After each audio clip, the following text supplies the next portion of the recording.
what was your best month? How much have you been making the last couple of months Yeah. with remote closing? So last month, January, so I'm an appointment setter. My best month was like 5K, like just on the dot. And between then and now, it's been like between like 4 and 5K. That's roughly where I've been at. 4 and 5K, man, that's exciting. Cool. Hey, this is Markus Dunk here. Welcome back to the channel. So today I'm super excited because I will be sitting down with our client Lou. So Lou is from the US and he has been crushing it over the last couple of months with remote closing. And today I decided to invite him to an interview to chat about his experience in our mentoring program, about his story, the ups and the downs, the good and the ugly. So super excited. Lou, welcome. I'm super happy to have you here. Yeah, thanks, Marcus. It's great to be here. I remember watching these interviews like a year ago before I joined in, and like since then I've been like waiting for my day. So I'm happy to be here for sure. That's awesome, man. Cool. Yeah. So I mean, let's start first with really the tangible stuff. So what was your best month? How much have you been making the last couple of months? Yeah. With remote closing? So last month, January, so I'm an appointment setter. My best month was like 5K, like just on the dot. And between then and now, it's been like between like 4 and 5K. That's roughly where I've been at. 4 and 5K, man, that's exciting. Cool. Congratulations, first of all, right? I mean, for some people, that's all what they're aiming for. 5K, that's like super amazing for them. For you, it is a milestone, right? I know for you, it's also quite a big milestone. We're going to build onto that, but congratulations, super excited about that. So Lou, what was life for you before we met and before you've been learning inside of our community and the mentoring program? Give us a little bit of a backstory, because also, by the way, if you're watching this, Lou is one of our youngest clients that we have in the community, right? So yeah, I'm curious, how was everything before we met? Yeah, so I joined in when I was 19. It was like a little bit over a year ago, right when me and Marcus had our first conversation, and I was working retail at Adidas, the store, and I was there for a couple months. I was also in my first semester at community college at the same time, and it was a weird spot in my life because I really wanted to go to like a 4-year university. I wanted to go party, do the regular thing, but just like most Americans, like I couldn't justify the student loans, and I knew like deep down I wanted an online income. I wanted to travel. And I knew getting that degree would just kind of not put me in that direction. So I told myself I'm going to like take those 2 years of like community college to focus on getting a skill, like something I can do online. And funny enough, like I was between copywriting and sales. And then Marcus, like I was talking to you, you're kind of hammering me, like trying to convince me. I was like, oh, I don't know. But oh my God, I'm so happy. Like I made that decision because I hate writing for one, love talking to people. And a year later, I mean, like it's the best decision I ever made. So that's kind of how I got to there. That's awesome, man. How did you find out about remote closing and what we do and all of that? Yeah, so like I mean, I was looking online for something like how to make an income. Like, of course, I looked at drop shipping, Amazon, a bunch of things. And then Riley from Living That Life, shout out. I love his podcast, love everything he does. I know you Shout guys out to are friends. Riley. Yeah. Yeah, I think he shouted you out or something, like he posted about you somewhere, and I was like, oh, sales or remote closing, I never heard of that. I followed you, I think you DM'd me, and I was pretty intrigued. I started doing a little bit of research, and then eventually like we hopped on call, and like I made a decision, and man, it was definitely like it was pretty fast, it was quick, but man, like I think I needed that because I was going to stay on that sideline for I could have still been on the sideline if I never made that jump. You know what I mean? Yeah, absolutely. Okay. And then, I mean, you joined, you came on board, we started working together. Like, what was, so this is where you have been before. So what was then life like for you immediately after you going through like the first part of the mentoring? You kind of tipped the toes into the water. I remember we had a few chats there as well. Again, not everything was super easy for you. There were lots of ups and downs. What was life like immediately after you went through like the mentoring program or the first part of the mentoring program? Mm-hmm. Share a little bit about that. Like, what were some of your challenges? What was going through your mind back then? Yeah, no, it was super exciting. Like I don't think I ever worked harder like on anything in my life than like those first like 3 months right after I signed up, because it was like I am I'm not like gonna, put any type of money out and not like put my all into it. And I did. And it was amazing. I think like the hardest parts were just like mental funk. Like I know a lot of people when they do stuff like this, like after a month or so, like you're not seeing immediate results, like it's not going quite as fast as you want. And like a lot more people just like kind of give up than you would think. And it's really shocking because it seems like the number one thing that divides the people that actually succeed, like, starting something like this versus not, like the only difference is just they keep pushing. They just push through it. And when it comes to actually like getting on your first offer, all it takes is a couple days of like focused work of like DMing people, like, going pretty hard, like put in that work, just go, and it's going to happen. But it's only if you don't give up. Right. So I'd say for me, like I definitely had thoughts, I was like of giving up and I just pushed through them, and that's kind of what helped. Gotcha. Okay. So basically bottom lining this, persistency is something that you would say definitely makes a difference when it comes to, getting results, making progress, not giving up even when times are tough, just, pushing through and really putting in the work. Is that right? 100%. Awesome, man. Cool. For you going through this, there were a few offers that you were on. I remember at the beginning, we connected you. It wasn't really what you were looking for. There was still a little bit of work that we had to do mentally, of course, also the skill set. Tell us about that period, like specifically. Yeah, no, I remember the first one that I think you connected me with. I was just like, it wasn't for me. I think it was like a B2B kind of thing. And it was like my first at all online thing. I didn't really know what I was doing when it came to that offer. And I think the guy I was with, like, he was cool. He was great. But I definitely just wasn't his guy for that job. So that was like short term. And then I got on my first like closing offer, which was better. It was definitely better. I made like my first bit of money. I think it was like 3K a month or something. Mm-hmm. But that also like, just what I was selling, I didn't really resonate with, like long term. I couldn't see myself there. So that's kind of what happens to a lot of people in the space is like, yeah, your first offer, some people, it might be amazing. You might stay there for years. But I mean, more often than not, you're probably going to jump between a few till you find one you really like resonate with, which is completely okay. And no matter what, still better than like, going to a 4-year university, spending 4 years and $100,000. Like, yeah, it took me like 6 months to find an offer I really liked. But I mean, that's a hell of a lot shorter than like almost any other path someone's going to take for anything. Absolutely, man. And looking back, would you say it was worth it? 100%. I would, yeah, I would be about to go into debt right now if I didn't do it. So yeah, it was worth it. Man, good move there from you. So props on you on making that decision and pulling the trigger and, like acting despite of, the fear that you usually have when you make a decision like that. Lou, if you look at our mentoring program, and then what would you say was the biggest lesson that you got from that, or that you still remember, or what did we help you the most with? What you guys helped me the most with was obviously just A to Z, everything to do with sales. Like, it was a great education. I had no idea what I was doing going in. I got everything I needed coming out. But I think the biggest lesson I learned just from being in that community and seeing everything going on is like, you want to be like the outstanding student when you're in there. You want to be the guy that's like putting in more time and like showing it than like everyone else, or at least one of the top guys. So you want everyone in there to know your name because you're always posting, you're always doing role plays, like you're always doing everything. I'd say those people, like their chances of succeeding are so much higher than the guys that come in and like kind of just stay in the back. They don't want to ask questions. They don't really want to, be involved. So like, just be involved, be present, like be the guy that everyone knows their name. Because that's how you're going to get connected to offers. That's how people are going to remember you. And it's sales, like you're supposed to be at least somewhat social. So, I mean, I think that's the best thing you can do.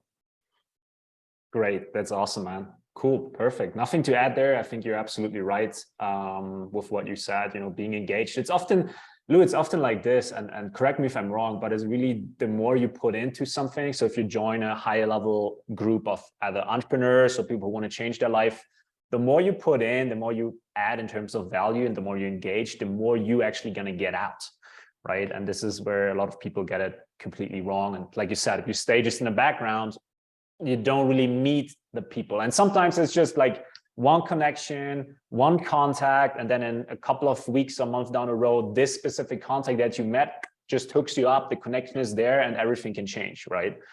So completely. Yeah. No, connections are absolutely everything in the space. I mean, that's how I got all three of my offers. Like, I know it's possible to do it, like, you know, cold, like self-sourcing with gigs. And I had like a bunch of offers doing that, but like the best three offers, like the ones I've been on, were connections. So it's like, that's a top priority when looking for a gig in the space. awesome. Absolutely, man. So, I mean, now you're at the 5K level, right? Which is great. It's not the end of it all. Okay, we're going to keep building onto that, but it's a great milestone to celebrate here together.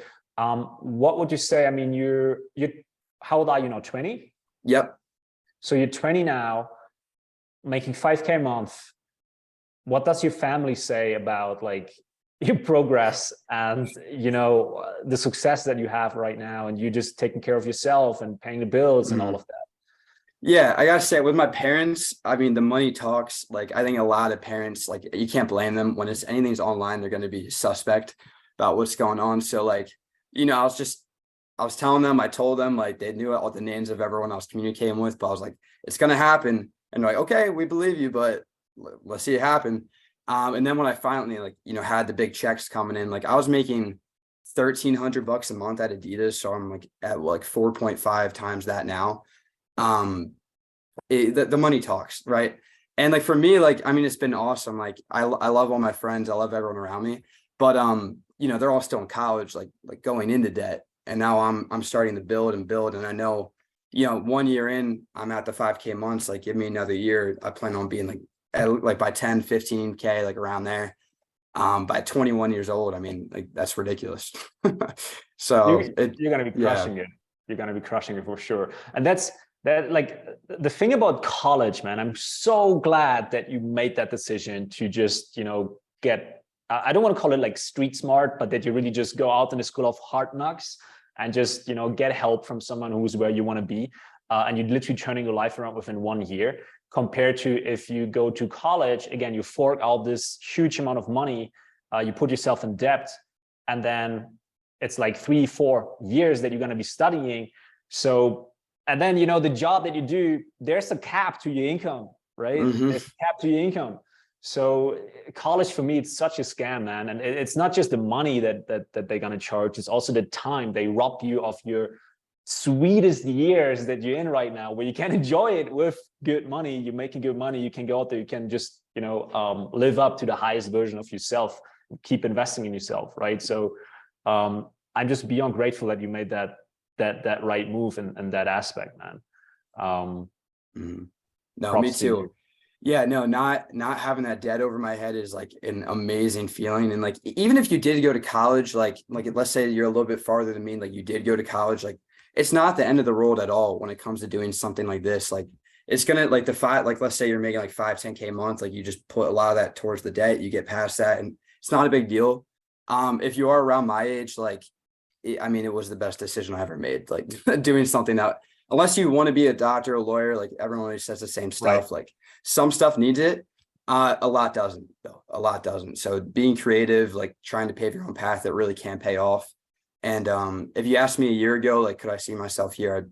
I wouldn't, because like, I just didn't think it was possible, but I just made the jump.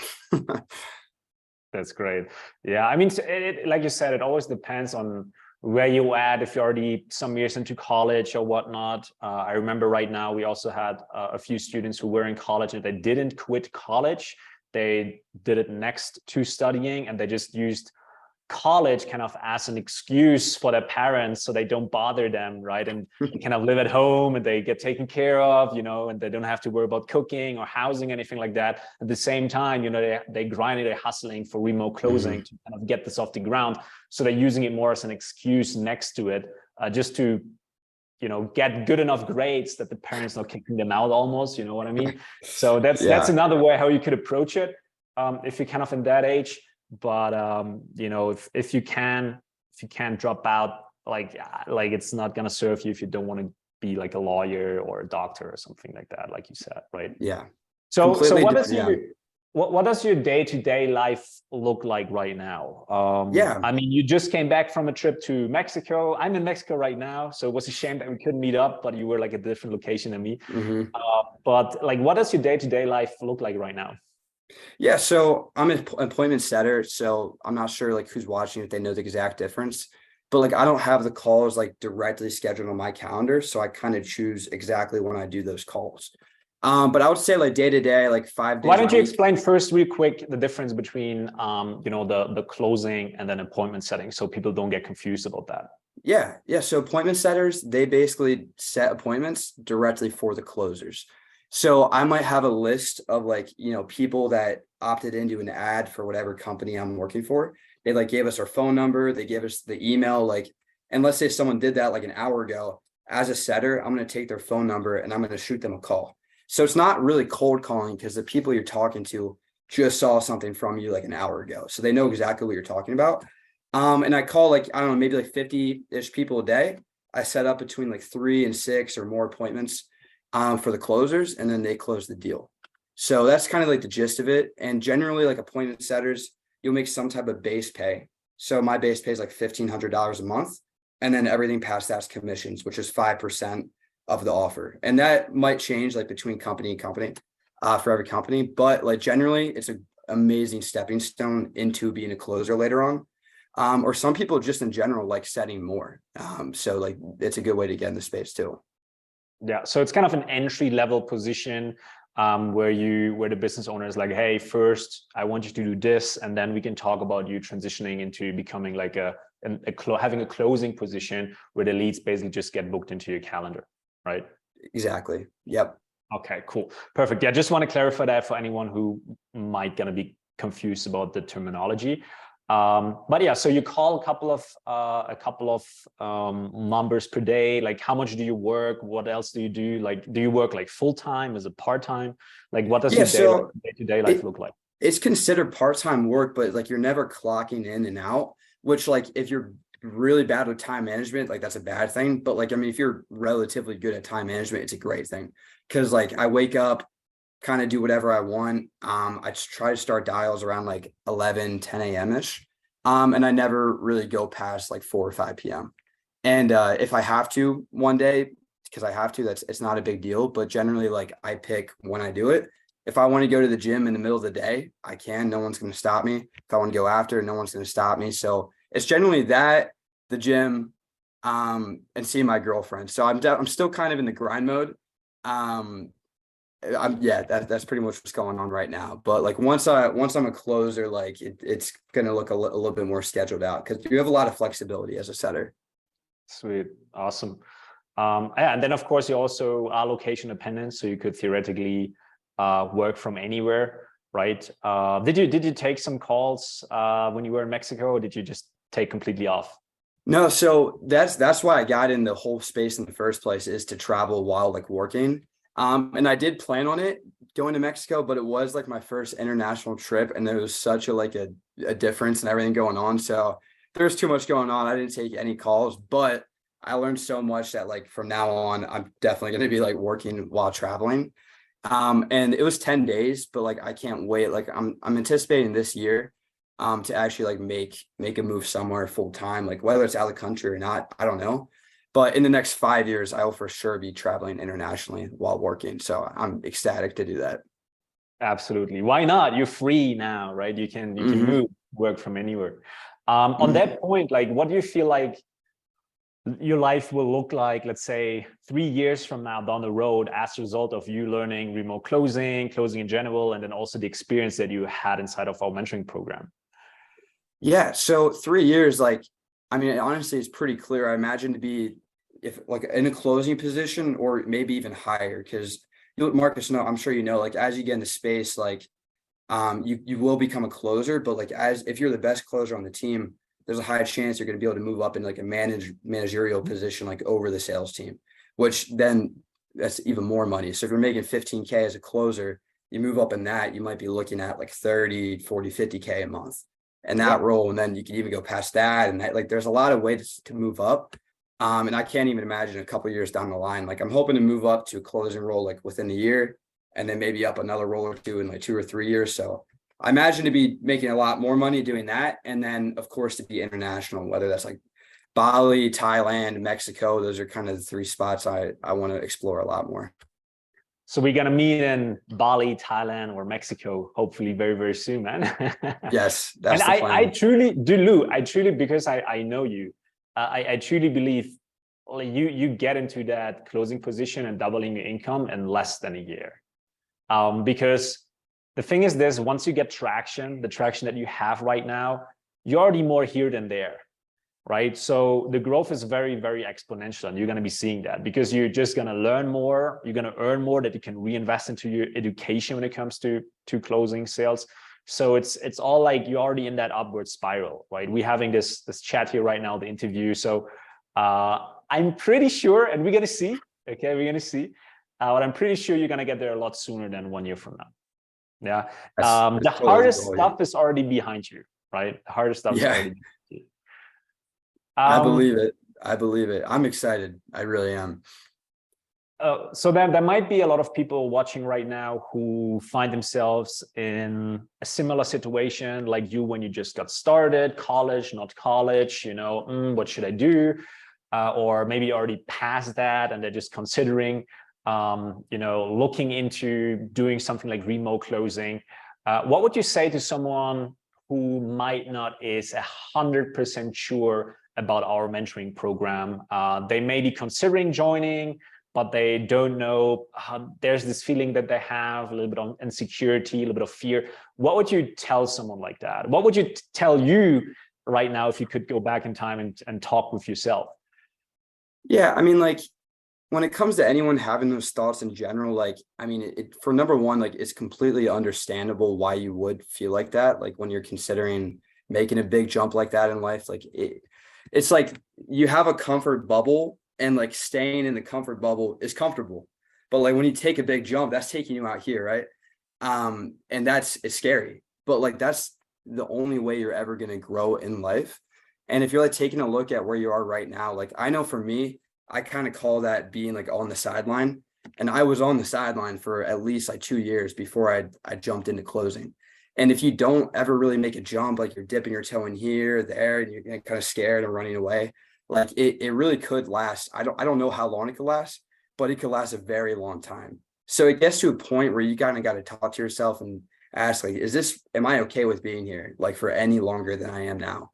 And if it's not that bad, like you have a way to go, then take that. But if it's no, like I can't be here any longer, you got to take a jump one way or another. Like you really have to. Because I very easily could have not did this a year ago and been still at Adidas, been going to college, not going down the path I want at all. So it comes to a point you just got to ask yourself and you got to make that jump. So also really thinking about what is the cost of inaction? Like if you wouldn't make a decision, if you wouldn't invest into yourself, it might be a big investment for you, but it's going to cost you either way something, right? Like you said, if you don't take that jump, if you don't make that move on getting help, getting mentoring, it's going to cost you anything either way, whether it's missed experience, missed out time, missed out earned money. Of course, there could be, depending on each and every situation, but the cost of inaction is always something that I would consider. It's going to cost you either way something, right? Completely. Yeah. And like people don't think about that. Like when it comes to learning a new skill, like, almost any skill out there, it's like, yeah, you can learn for free on YouTube, but like something like closing, like it might take you like 8 months to like get on YouTube, like find the education, find people to practice with, learn how to source your own offer, like do all these things. Where like getting a mentor for any type of skill, like you're paying for like their knowledge, but also the amount of time condenses so much because like you're getting it all right in front of you. You get all those resources, and that's why like it's a thing in general. That's why it's a great decision for most people.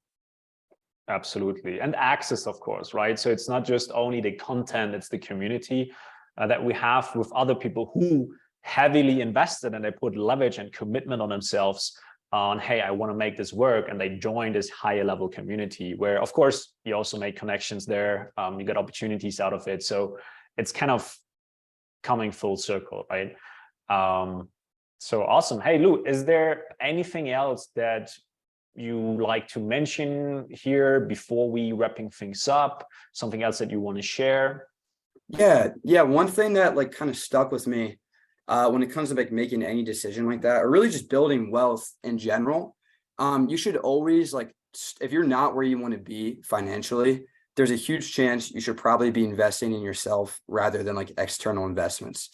Because most people like they think of like stocks, real estate, crypto, when it comes to investing, which like they're all great. Well, I mean, crypto is debatably great, but if like you're working a job you hate right now, like it's not gonna happen through those investments. Probably if you don't have a lot of income coming in, it's probably going to make the most sense to invest in yourself in a skill or some way that you can make more money. So if you're making like 3K a month, putting like, $500 a month into like crypto or something, it's not going to get you out, but saving up that money and like learning a skill that you can make like 10K a month, then using that money to put in crypto, that's when you actually get the returns with that. It's just kind of backwards when you go about it with like the other avenues first. Man, this is so gold that you're bringing this up, because I hear that all the time, especially with the crypto example. If you're now in a job and like you just said, if you take even $500 per month, even $1,000 per month and put it in there, who are you betting on? You betting on some kind of a meme coin or whatever thing external where you have zero control and you're just praying and wishing that this go up, right? And even if it would go up, then what? Even if you make 20, 30K from it, then what? What are you going to do then, right? Compared to if you learn a skill and you invest into yourself, into knowledge, no one can take that from you. You're betting on yourself, right? So if you don't bet on yourself, why should other people even bet on yourself, right? So the best thing is when you just acquire the skills. And then the other thing that you said is the way how I look at it, and I'm so happy that you bring this up. So there are basically three skill sets, right? It is how to earn money, how to keep the money, and how to invest the money, right? And so many people, so many of in our calls that we have with people who are interested, they kind of start with the last one, with investing money and whatever that might be, okay, crypto or other investments or property, real estate, but they're still slaving away their life and time for the man, right? So it's the reverse is true, right? You start with first becoming a valuable person, and like Warren Buffett said, right? The best investment you can make is into yourself. You start there, you invest into your ability to earn, you work on your ability to keep that money and don't just blow it. And then you have a lot more to invest. You can actually invest 10K every month if you're making 20K as a closer. You're not going to need, you're not going to have 20K living expensive. Let's be real. Better if you live not, in you better not. or in Mexico, you don't. It's very difficult to get there, right? So you can then invest a lot more just every month that you usually would take you a year to invest, right? So it's vice versa. I'm so happy that you brought this up. This is very, very good, because so many people are struggling with that, right? Yeah, and that was literally me before I got into closing. I put like 5,000 into, crypto, whatever, my senior year. And guess what? I was a double idiot because I put in at the wrong time too. But no matter what, like, yeah, it was dumb, and it is dumb. Like, you gotta, if you're not happy with how you're making your income now, that's top priority. Then you can worry about everything after that, investments, whatever. Absolutely. Cool. All right, Lou, anything else before we wrap it up? No, that's pretty much it, Marcus. Awesome, man. Really appreciate your time. And if you're still watching this, then yeah, first of all, congratulations to you as well for taking the time during times like TikTok where attention goes everywhere, right? So congratulations, you watch it to the end. So we're going to put a link down below. And if that link is still available, if it still lets you through, then that means we actually still have spots open. So you could apply to see if you qualify to work with us, with my team, to see if we can help you as well. Same like we did here with Lou. So yeah, that's it for today. Thank you for watching. And Lou, thank you so much for taking the time as well. And I see you in the community, okay? Sounds good. Thank you, Marcus. Take care, man. Bye-bye.